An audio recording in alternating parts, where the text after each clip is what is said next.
Okay, maybe like can ask like because like life is very dynamic, right? How Mm-hmm. do you always ensure that your budgeting or like your financial goals are on track? Like you remember there's the net Mm-hmm. worth video that you Yeah. created.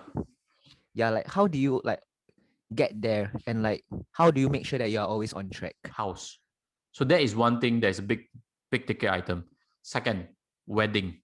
Mm. Third, car. So beyond these three, typically there are no big ticket items.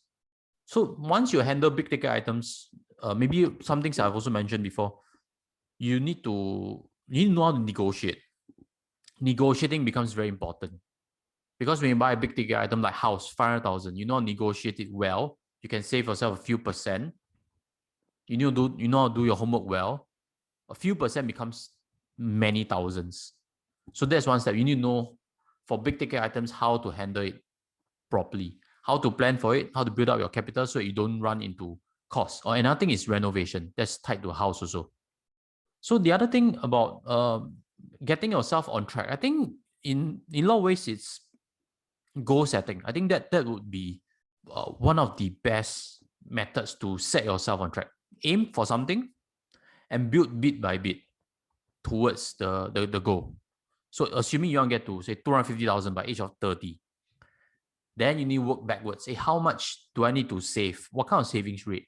Those can be projected. In your age of 20s, the more crucial factor is usually your income, your savings rate. It's not really the investment rate of return.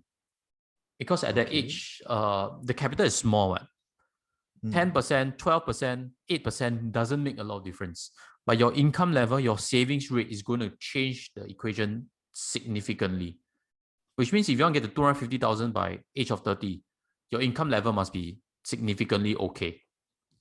Your savings rate must be more than 50%. I think that's kind of universally binding already.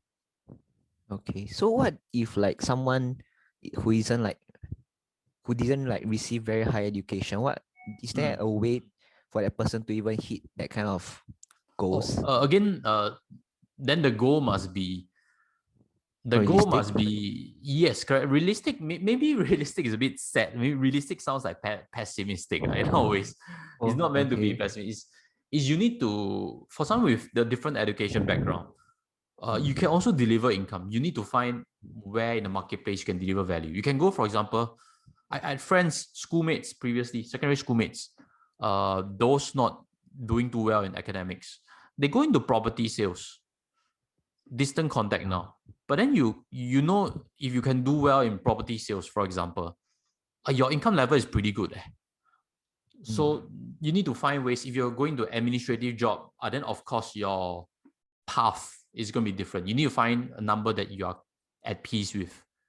If you want a higher number, you need to realize you need to take on different roles in the marketplace that will pay you differently. There's actually this saying by Gary Vaynerchuk that I'd like to share with you. It's not really how much money you make, but how you make your money. So keep in mind that.